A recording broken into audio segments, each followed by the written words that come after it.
Kesehatan dan Keselamatan Kerja, K3, di rumah sakit merupakan upaya untuk melindungi tenaga kesehatan, pasien, pendamping, dan pengunjung dari kecelakaan kerja serta bahaya lingkungan, termasuk kebakaran. Di ruang rawat inap, potensi kebakaran dapat berasal dari instalasi listrik seperti stop kontak, panel, dan alat medis portabel, serta dari bahan-bahan mudah terbakar seperti kasur busa, tirai, linen, dan kertas rekam medis. Kondisi bangunan bertingkat juga dapat mempercepat penyebaran asap melalui koridor dan tangga. Deteksi dini menjadi langkah awal yang sangat penting dalam penanganan kebakaran.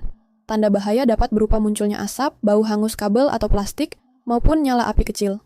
Tanda-tanda tersebut tidak boleh dianggap remeh. Begitu menemukan indikasi kebakaran, petugas harus segera melapor secara jelas kepada penanggung jawab ruangan atau mengaktifkan sistem peringatan dengan menyebutkan lokasi secara spesifik agar respon tim tanggap darurat dapat dilakukan dengan cepat dan tepat. Apabila api masih kecil dan terkendali, petugas yang terlatih dapat melakukan pemadaman menggunakan alat pemadam api ringan, APAR. Pemadaman dilakukan dengan memastikan kondisi aman, mengarahkan semprotan ke pangkal api, dan menyapukan secara merata hingga api padam. Namun, jika api tidak dapat dikendalikan atau asap semakin pekat, pemadaman harus dihentikan dan petugas wajib mengutamakan evakuasi sesuai komando yang diberikan. Saat alarm kebakaran berbunyi, keselamatan jiwa menjadi prioritas utama. Pasien dievakuasi secara bertahap sesuai kondisi masing-masing. Pasien yang masih mampu berjalan dibimbing melalui jalur evakuasi.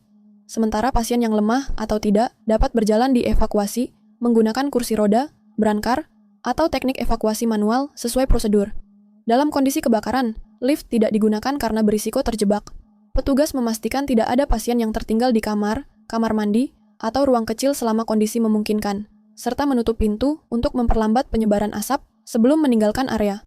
Setelah evakuasi selesai, seluruh pasien, petugas, dan pengunjung berkumpul di titik kumpul yang telah ditetapkan.